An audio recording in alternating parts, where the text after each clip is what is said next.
mehwɛ ensafo aba abɛhyia na mehwɛ anigye aba meyɛ mu anka da bia yɛ bronya. Yeah, but it is also good say yɛbɛ split asɔre no ama baabi a obi ateɛ no atumi abɛn no na atete case ka no so kakra. Amen. Meda sɔfopanyin ase wakwanya ɔde ama me ndɛ sɛ Menemo enche Awurade asɛm.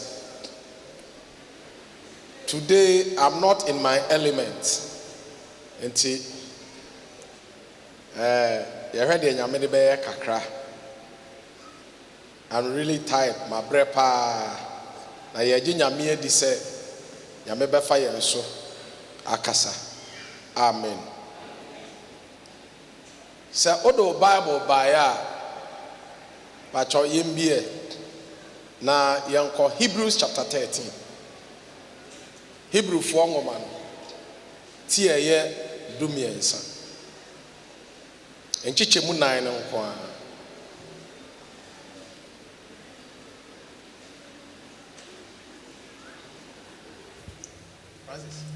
Francis.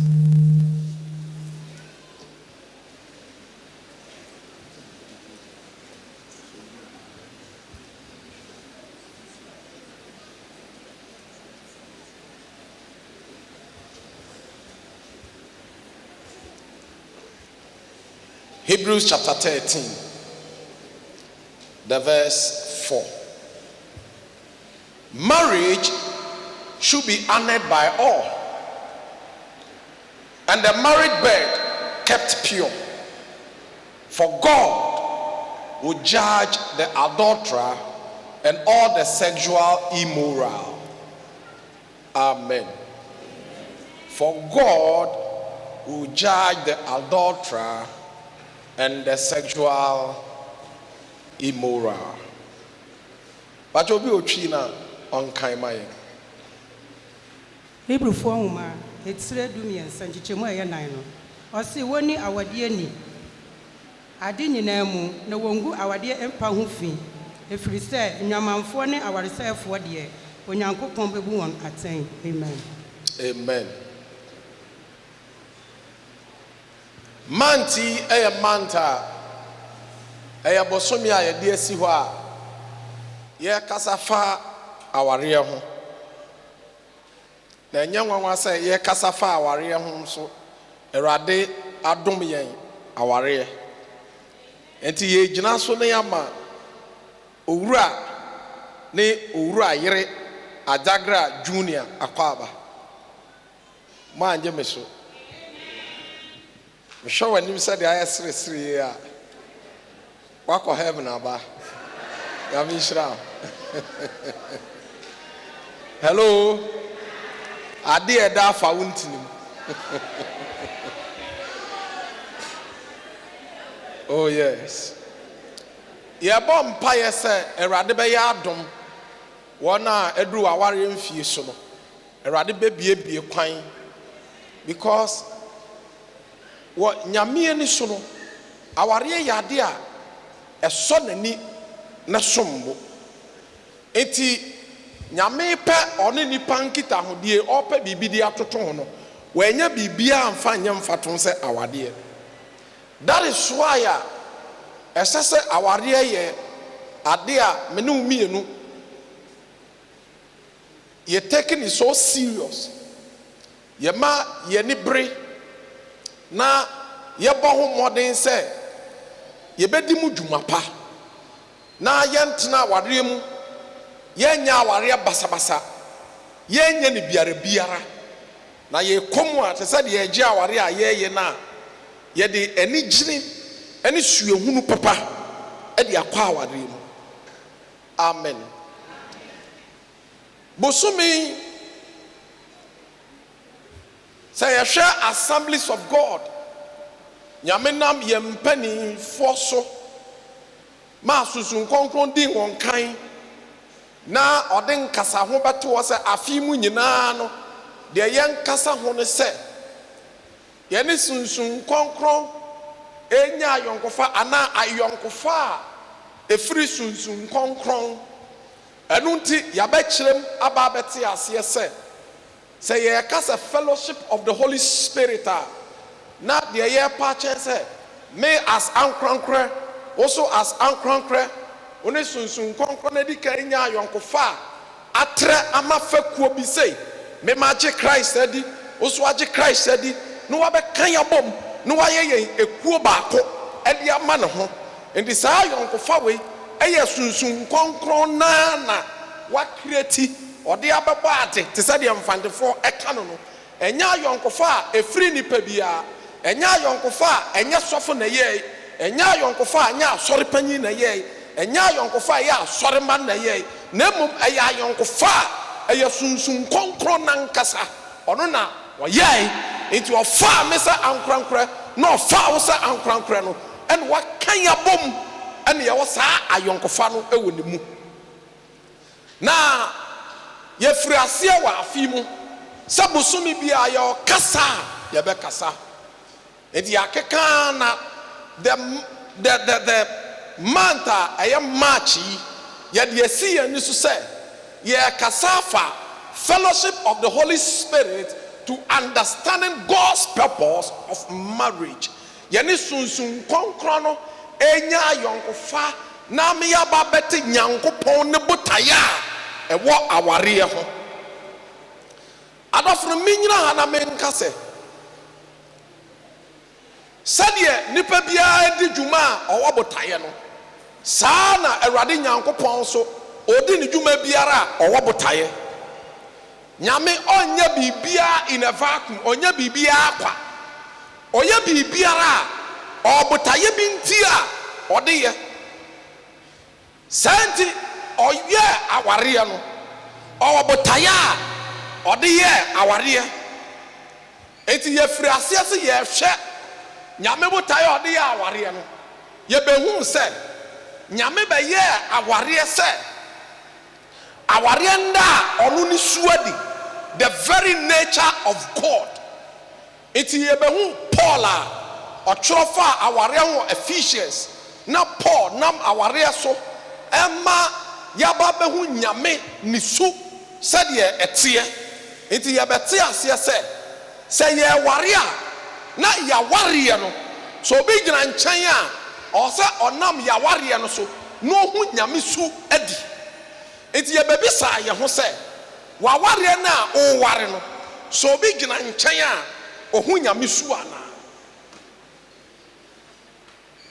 does your marriage reflect the nature of God enti yɛbɛhu sɛ God is love nyame yɛ ɔdɔ na ne dɔ no a ɔdɔ no so ɛyɛ sacrificial ɛyɛ tuhu akyɛ ɔnhwɛ deɛ ne partner ne yɛe Christ anhwɛ deɛ ne yere na ɔteɛ wahwɛ sɛ ne ho afa ansa wahwɛ sɛ ne ho akɔnɔ ansa wahwɛ sɛ ɔtene ansa na mmom Christ bɛdɔ asɔre no wabra na asɔre ne ho nte nti ɔdɔ asɔre no sacrifice no de ne ho ba afɔdeɛ ewi sɛdeɛ ɔnam so ɛbɛte asɔre no ho na ɔte asɔre no ho wie no ɛna ɔpresente asɔre no ma n'agya sɛ asɔre a ne ho te a radiant church hallelujah nti saa na ɛsɛ sɛ yawareɛ nso ɛyɛ ɔsɛ da ne nyankopɔn ne su the very nature of God adi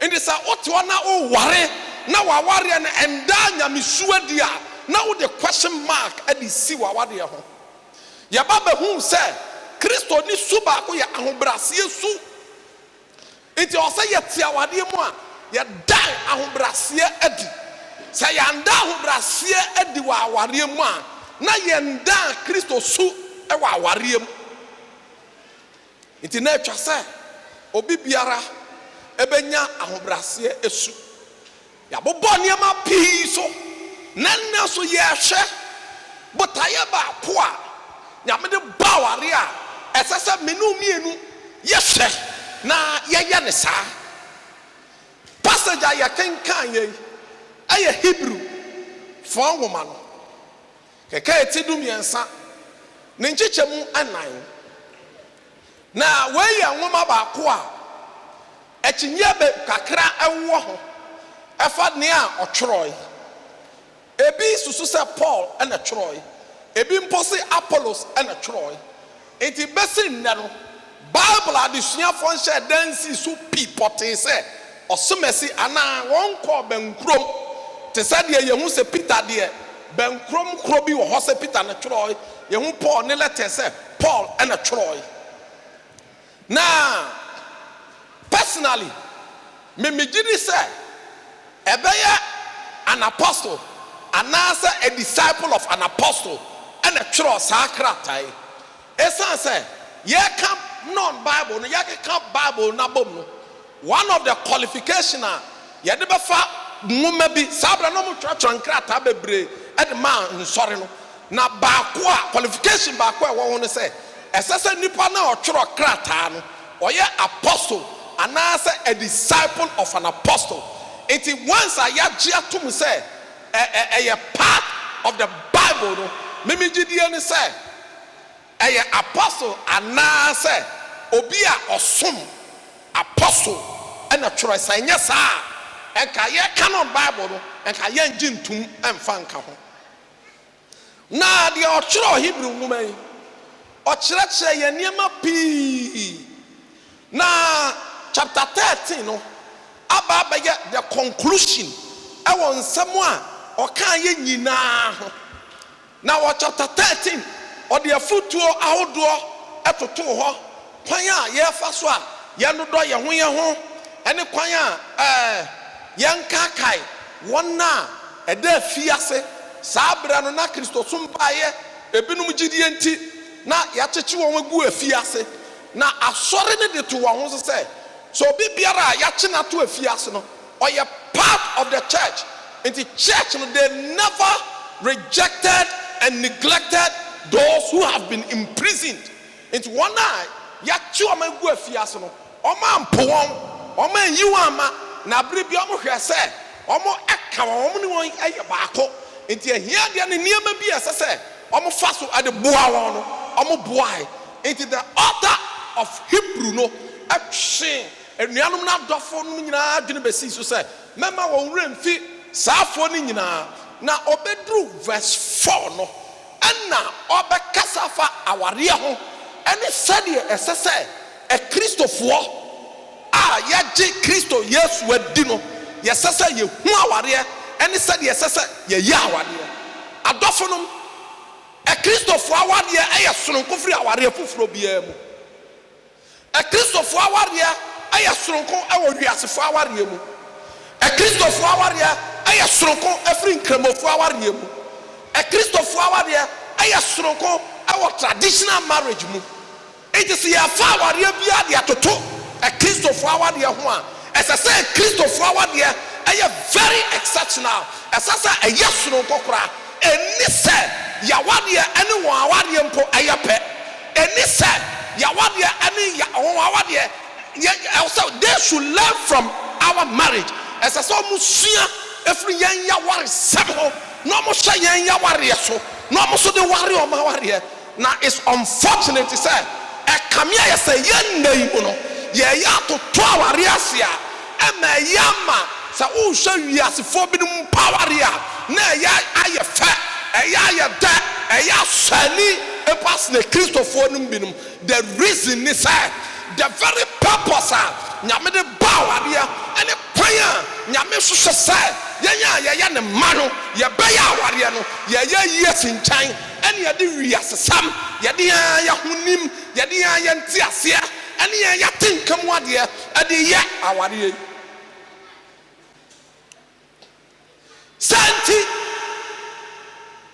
ɛna deɛ ɔkyerɛ Hebrewfoɔ nwoma yi ɔtofo na ɔkyerɛ sɛdeɛ ɛsɛ sɛ yɛne a yɛabɛyɛ kristofoɔ no ɛsɛ sɛ yɛawareɛ yɛ. Meka sɛ saa berɛ yɛ berɛ a na asɔre no aba abɛyɛ sɛ ebinom wɔ mu a na wɔn kununom annim Kristo, ebinom wɔ mu a wɔn yerenom nnim Kristo. Saa asɔre kura yɛ asɔre a ɔtayɛ ɛba wɔn so. Saa berɛ yɛ berɛ a na yɛwɔ nkyerɛkyerɛ ahodoɔ bi a asɔre ɛkotia asɔre no. It is yɛhwɛ of Hebrew na some say marriage should be honored by all, and the marriage bed kept pure, for God would judge the adulterer and all the sexual immoral. Osi aware ya dia etwa so obia di nini na aware mpaso yanwu fi ni senti ni say onyankopon de atamuo ade baba aware sefo ene wona wogu aware hu fi nyina so ni senti yanhwe butaye benti ene awrade eba awade ana awrade di awade bai butaye edikan according to text ya kan ye and say awade ya ade a efata enidie awade ya ade a esase yedi nini na say ya kase yedi awade ni a ede na ye pa kire say wo hwe this time one na a time one atronchire asori asceticism asori against the church. Enti ebi ma pagya nkyerɛkyerɛ a ɔmo kyerɛ sɛ awade yɛ adeɛ kora ɛho hia ɛde sɛ nipa ɔte hɔ a ɛni sɛ woware a wogu ho fi woware a wonsani woware a wonsommo woware a wonnimu wɔyɛ nkyerɛkyerɛ baako a na asɔre wɔ asɔre nim na nwiamu kora kyerɛ sɛ saa nkyerɛkyerɛ yi ɛsɔre yɛ kɔduru sɛ origin follow this teaching. It is our teaching where a propose say so nipa ho betia agi say wa castrating ho ana sabema ya sano it is sawa ema honamu akono ni atenka ubenya ma oba no enni ho say wo hwe passage din a wo kind from the Greek context now you realize say as an author no or the male partner in mind or bema no because usha bibia gender na ya de churo ye no Hebrew words no a masculine in nature ya churo to say bema say okay Hebrew no a very interesting a amount entiase more than English nimpo because English sometimes on defining niema bi ma won tiase but say okay Greek now because a Greek enema biano you the masculine and you the feminine even the crown uko Greek ma you masculine there and you feminine there it amount kind Greek text na amount a deeper meaning and a deeper understanding so there na question say e kodrum pampanso a na nkofo de wo ho mase ye pese ye hote ye pese ya pure na ye gina nyame animu a ya se no ebi mu phrase ye se omo ko na ye castrate omo ye sa omo enti altar way otin kyerɛ bɔne a asɔre wɔ asɔre ni mu no ɛna ɔkyerɛ akɔma asɔre no na ɔmo mate aseɛ sɛ ye ba na aware nyaade a ɛyɛ fi aware nyaade a ɛma onipa egu fi aware yɛ ade a ɛsombo enti ɛsɛ nipa nyinaa ɛbɛgye tom na ɔba bɛhunu sɛ aware animonyam ɛwɔ hɔ enti sɛ nipa aware a ɛyɛ ne die ɛyɛ animonyam enti obi biara a waware no mɛma ne mma mbɛgye ntom sɛ aware egu fi ana aware on downplay marriage on toto na se onya ne sa ade ɛsombo na mom on fa ne die ɛmfa ma aware. We should respect, we should honor marriage. Hello? Hi? Marriage should be honored, must be honored. Now, kind context now, or the all. Abatuaso. And yabana asari nima, yabana safunima, obi biara or tia safumuno, as I said. Oban home modern say obedi awadie ni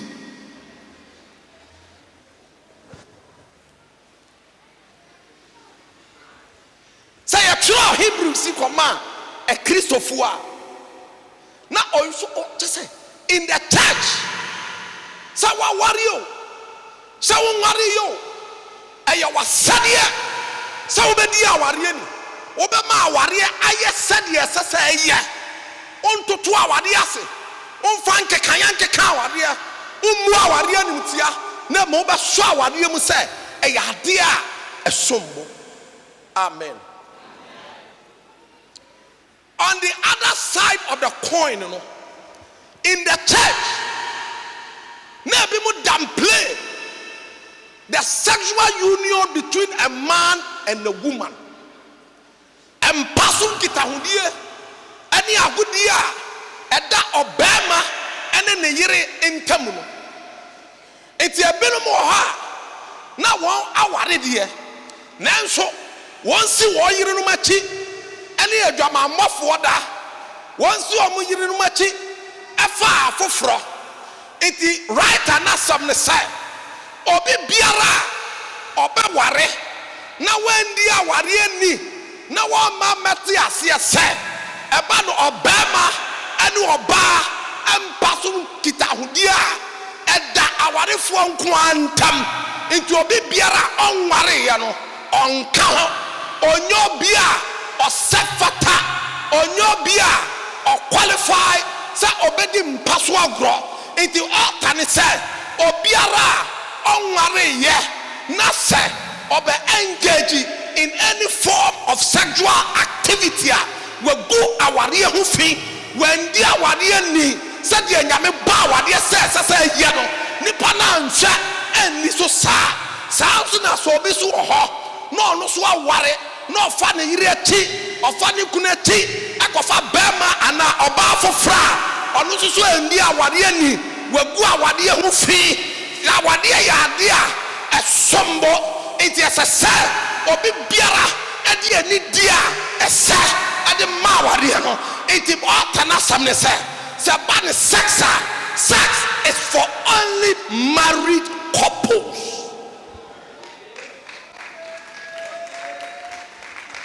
Hello, a man in Paswabra, a yadia sasa da, Obama, and in the year quantum. Sana Yamiba warrior. It is a cobani sa. When the obia on your yere, one in the da, and now moya adia biara, a ya award someone. It is all kind context now, or you sue adulteress. And sexual immorality. There were other things, ebi oha. Menina nkwa nkoda mpaso. Man fa me be man nkwa no ho de. Nanso so there were other things, menini ya stimulating desires. Enti menini gina ho. Mensa de dan kom, mensa de nam ne ho. Sabiwara, mi miamia ne to kakra, me soso na nufu kakra, me kisikisi ne kakra, na me di kanyan atenka ewo bimu. Jesus Christ, Ebra or church of Matthew chapter 5. Nipani be Kwaninche Kobi Sanafa, our say home, and our giant home. Or church and over catch on say, Tetefone dear, almost say and say our dear, by me dear me say, Obi Biara, Obe Shaoba, Nani Kwamba Don Wunimuno, what Benjamin Dada, what funny Dada, what say our dear Dada. It me as a married man, say me who oba, not me gazing at her. Na me shasa de all sawa sorry them no ebi mo ha man sa ni e gezi adia bato omoto ni ya sha ni ya size na ye develop lust in our heart it is a pompe sa nipa na obe try say you go and embrace the person who knows that lust in you altana samne say Jesus say obi biara otesa no wa Benjamin dada fornication has taken place, adultery has taken place. In the Bible it says, obi biara or engaging in such activities, no, or your beer or this marriage, undisrespected marriage. It's marriage you are there, as I say you respect, as I say you honor, and you are there, as I say you totally form no beer the bro.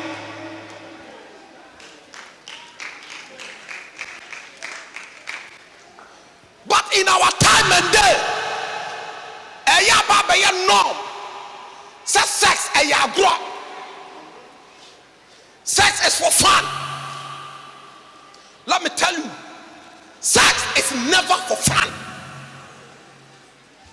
Sex is so precious and honorable in the sight of God. Sex and now ayadea esombo na edimu ewo nyame ani so.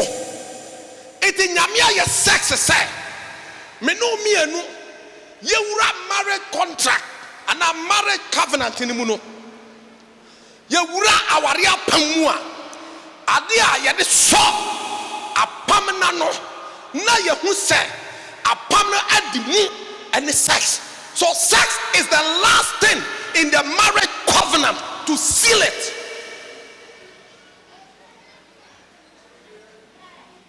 But today, sex is abused.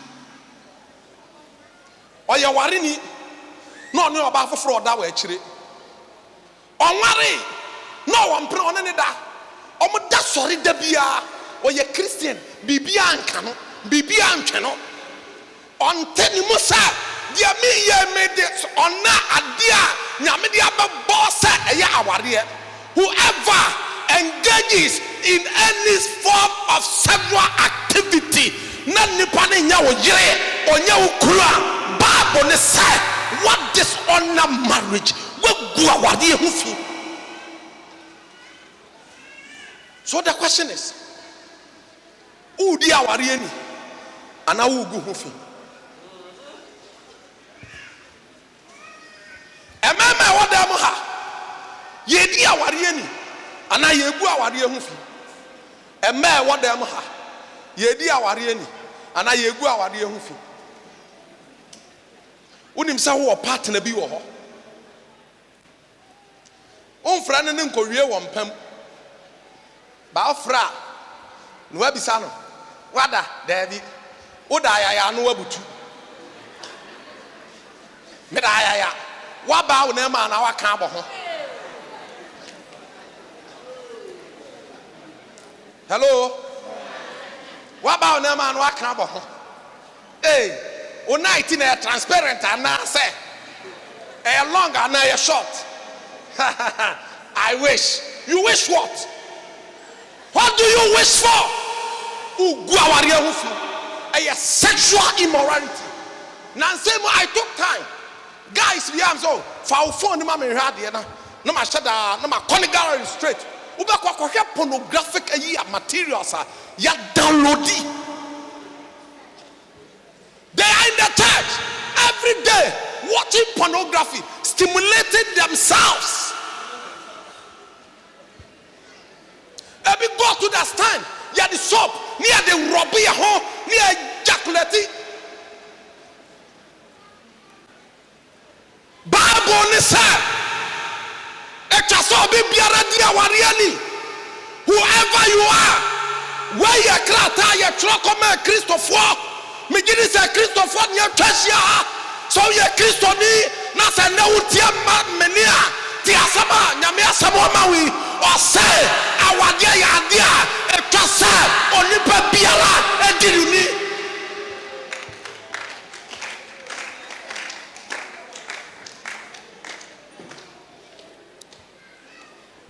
Marriage is so serious. Na nyame fani agwo. Enti da bia na ne dia ware achi. Sister, obe ware onya ware wa mema ne suso mu miamia. Mema ne mfefe wa no ne da so sumuti. Joba na miamia na ma ho sane o uri ase ya nya hwe.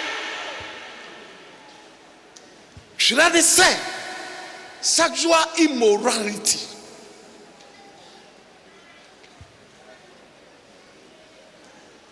Or if you engage in it, you've defiled marriage.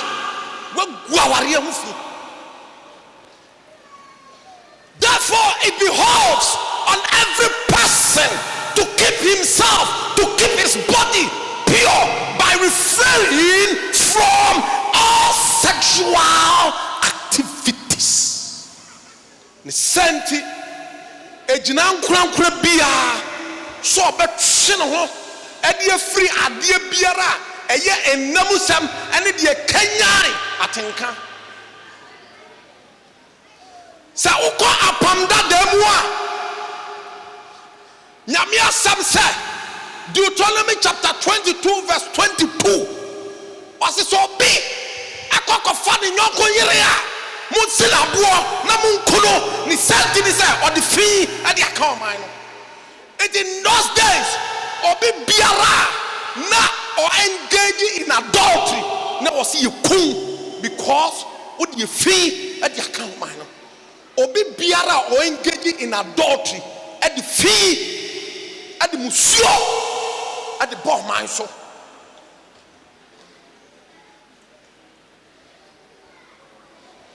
enti anda sauti ha o wampena atwam me se wampena ayedan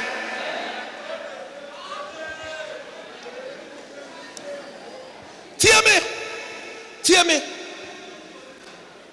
Hwa, ye mu binum wɔ ha. Ye ne oba baako ada, ye ne so atwempema. Untumi nkonko gyan no. De ɛsɛ wo ye ne sɛ, bra, ne yem process ne yenya ne marriage. Kan nyame asɛm ɔse, so ɔba bi pie, ya soma ɔba bi, no wafredi, na bɛma bi kye no. Ɔba yi ye baabunu, ohunu bɛma da. Na me kye no ɔkwa ho na me ne da Bible ne sɛ ɔyɛ ɔba obi de nano ato ne so sɛ ɔbɛware na bɛma na ɔkye ɔba ne da ne yɛnsi na buo nku no na sɛ kɔba sɛ ɔba ne yɛ obi a mfa nano nto ne so deɛ a bɛma no nkɔtua ne ti adeɛ na ɔnware no na sɛ kɔba sɛ bɛma ne tra sɛ ɔbɛwura po ɔba no ọba ne tie mu pa mmoa a ɔne mu ngya no baso wantie na ɔpene so yɛ de ne fa no wi a saa ɔba no so munsi na aboɔ na munku no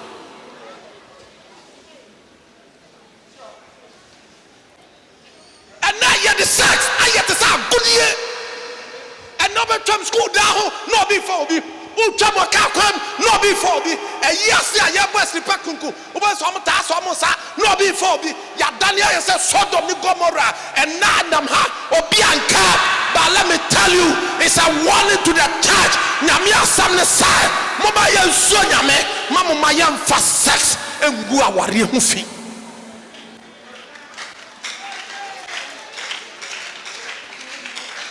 Moma yɛntie ho moma yɛntwe ho saa na nyame pesa aware yɛ enti ɛba ne sex a ɛyɛ me ne me yere obi aka ho ɛba no ɔdɔ nkɔmɔ ɛyɛ me ne me yere obi aka ho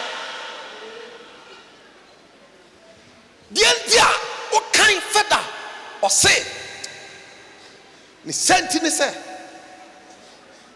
ɛsɛ sɛ yɛdi aware ho fi no ɔse ne sɛnti ne sɛ nyame de atembuo ɛba the adulterer so ɛne the fornicator other versions because the sexual immoral. There is judgment. Obi biara ogu aware ho fi.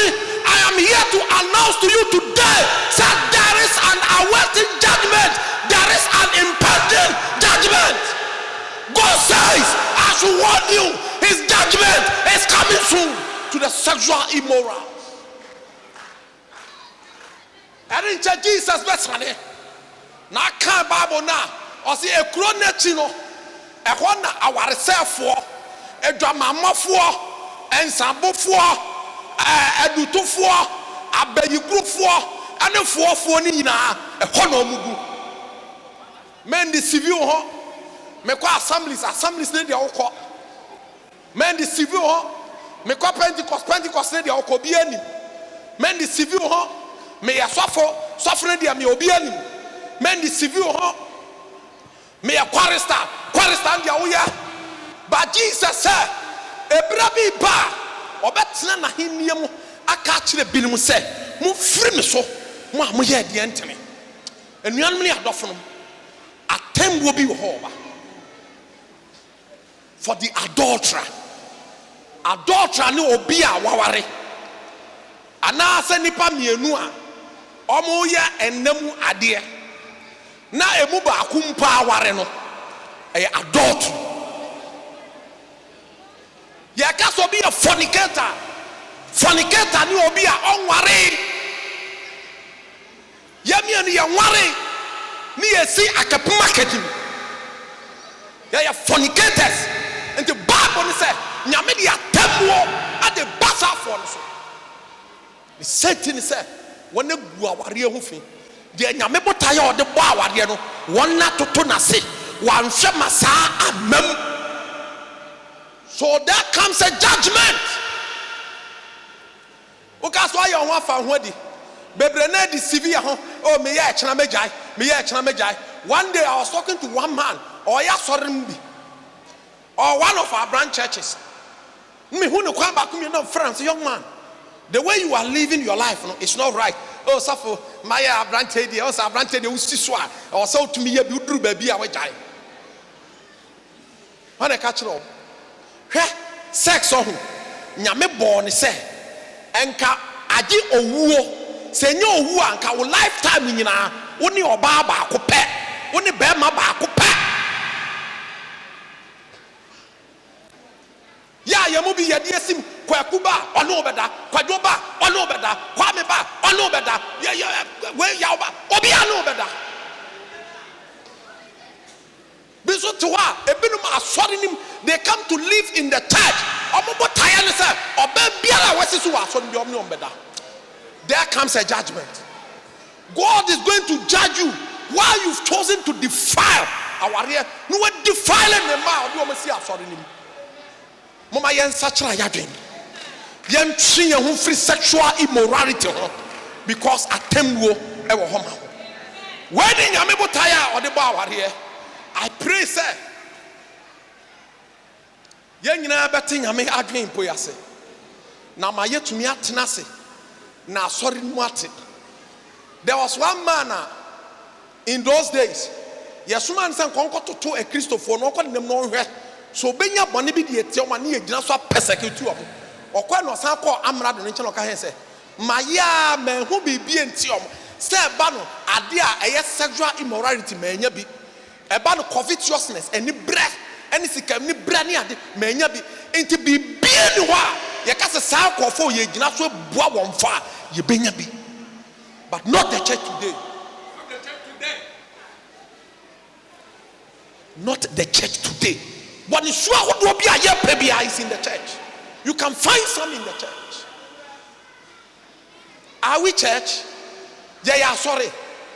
And the church is never the gathering of sinners, but the church is the gathering of repented sinners. My answer to near Mobrapa, near Swaja was so many. Yamin Slow. Yamin Tina Nimichlo.